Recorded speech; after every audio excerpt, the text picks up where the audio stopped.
Hello, I'm Coercer, and welcome to the second game between me and Noneyadambus. We've seen the first match, and oh dear, that's the right one, yes. The first match, and Noneyadambus played quite well with his assault cruisers, but he didn't really have anything else to back them up with, so I was able to wipe them out with heavy railguns supported by my carrier, and the second game will be played on the shallows. We are both the same faction as in the first game. I'm playing as the Galcian, and Noneyadambus is playing as the Coalition. Let's have a long look at production. So down here on this side of the map, I have spawned as the Galcian forces, and Noneyadambus has spawned on the other side of the map as the Coalition. Now, the previous game was a bit slow-paced, not that much going on for most of the game, except for those slow siege engagements at Noneyadambus' base. And Noneyadambus is once again keeping his base runner. It looks like he decides to use that base runner to plop down some defensive turrets to prevent early harassment, while I salvaged or retired my base runner, and then going for a quick expansion to the first bulkhead, but I have not researched production cruiser refinery mode. So let's look at Noneyadambus. He has saturated his main and has not yet built any more salvagers. He is building a support cruiser. Now the actual difference between if you make a support cruiser and then build the salvagers, or if you build the salvagers first and then make the support cruiser, actually isn't that critical. So you can build the salvagers first and then build the support cruiser.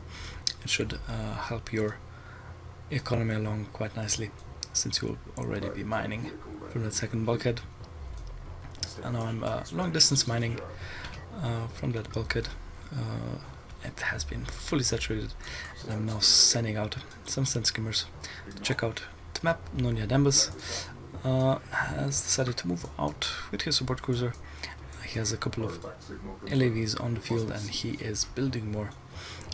So he will have 4 LAVs on the field, a support cruiser at his first bulkhead, and now he has salvagers on the way. And I have just completed my second production cruiser, and I have still not researched refinery mode, and that is pretty much because I've decided to try and end this game quickly. So I'm going for a double production cruiser assault railgun attack.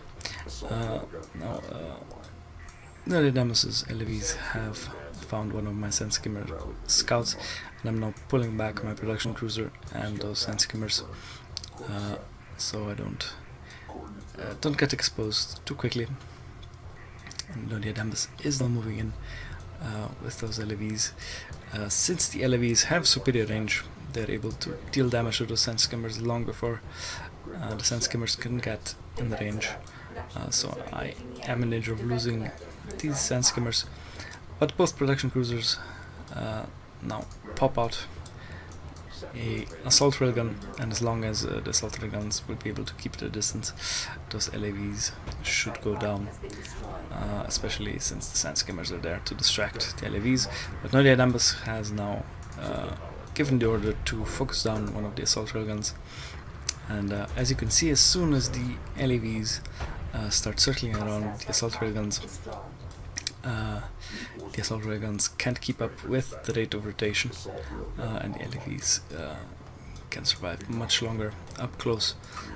So as long as I'm able to kite Noneyadambus's LAVs. Those assault railguns should be quite effective. I'm now moving out with those 2 production cruisers, building 2 heavy railguns at the moment, and a base gunner back at home. And I'm scouting ahead with those 2 sand skimmers. Noneyadambus has built 2 turret posts at his base, so that should provide protection against my force. And if that production cruiser gets too close to that turret post, it could take quite a bit of damage. But those 2 turret posts immediately open fire on the assault railguns as they wander too close, and I immediately lose an assault railgun.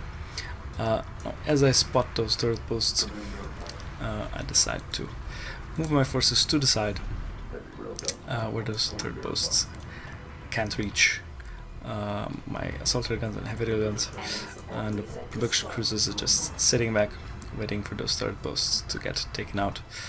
The sand skimmers thankfully providing vision, so my rails can attempt to take out those turret posts. Now, since the turret posts are small targets, heavy railguns are having quite a difficult time hitting them, but finally a couple of shots land and those turret posts should be taken out momentarily.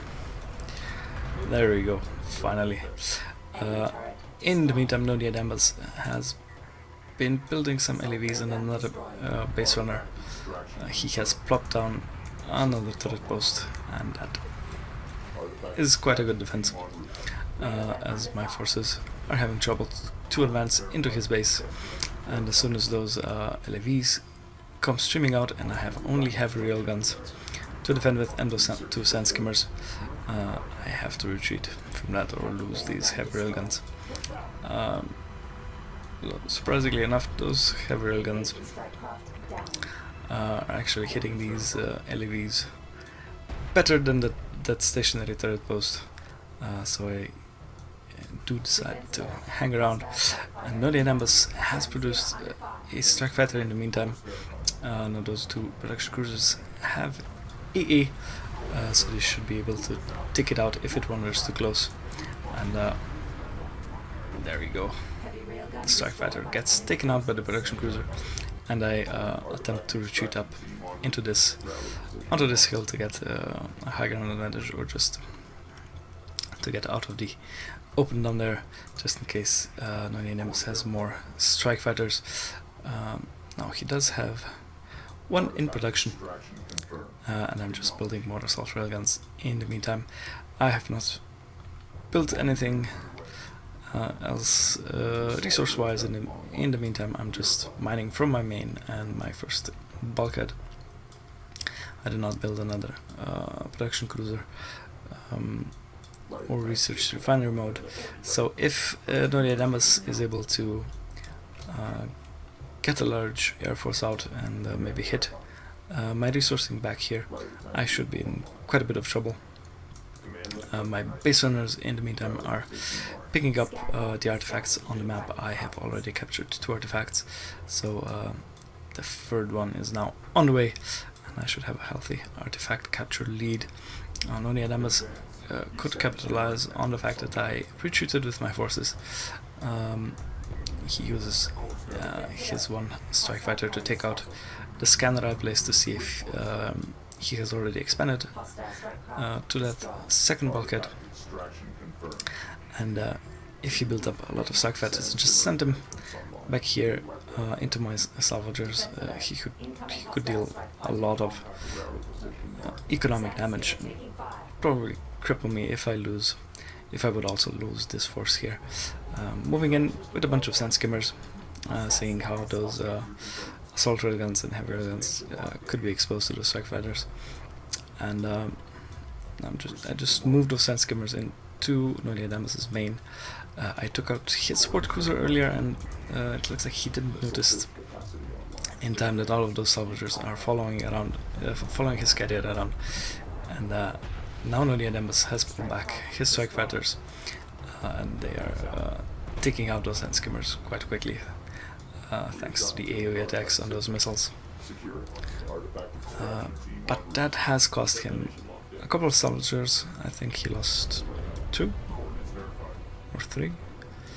It looks like he just lost 2 soldiers, and now he's long distance mining from all 3 resource locations, which will just put him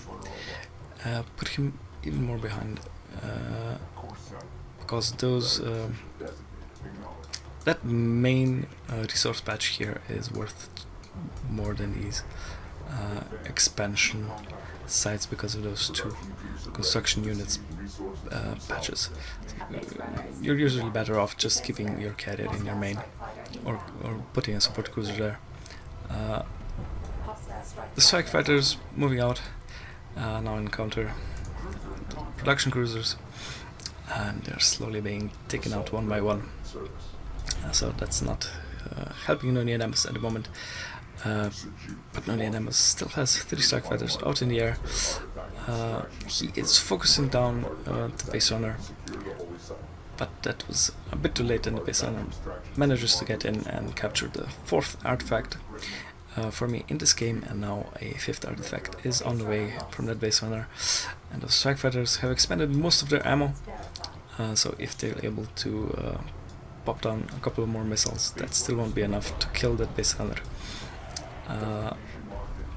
And in the meantime, I did research missile ship technology, so now I have dedicated anti-air units on the field.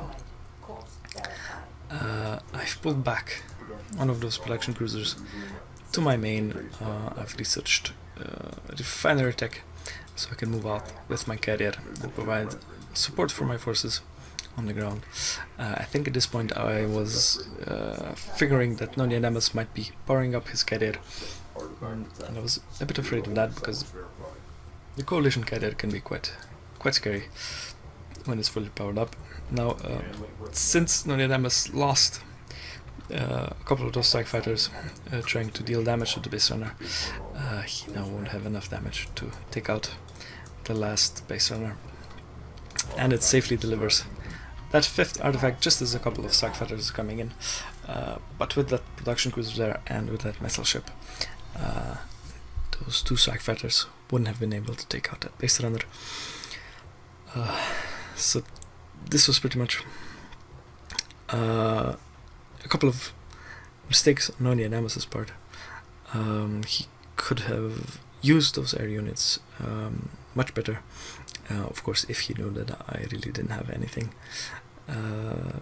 any anti-air back at home protecting my base. But if you see those 2 production cruisers out on the field pumping out railguns, you can be pretty certain that that Gaussian player doesn't have any dedicated anti-air at that point back in his base, so you can punish the resource operation quite effectively. Well, so that means that Noneyadambus has been knocked out from the tournament, and I advance to the next round. Now, as soon as I get the rest of the replays, I will be taking a look at the other games, and there should be more casts coming in on my channel soon. Thank you for watching, and I hope to see you next time.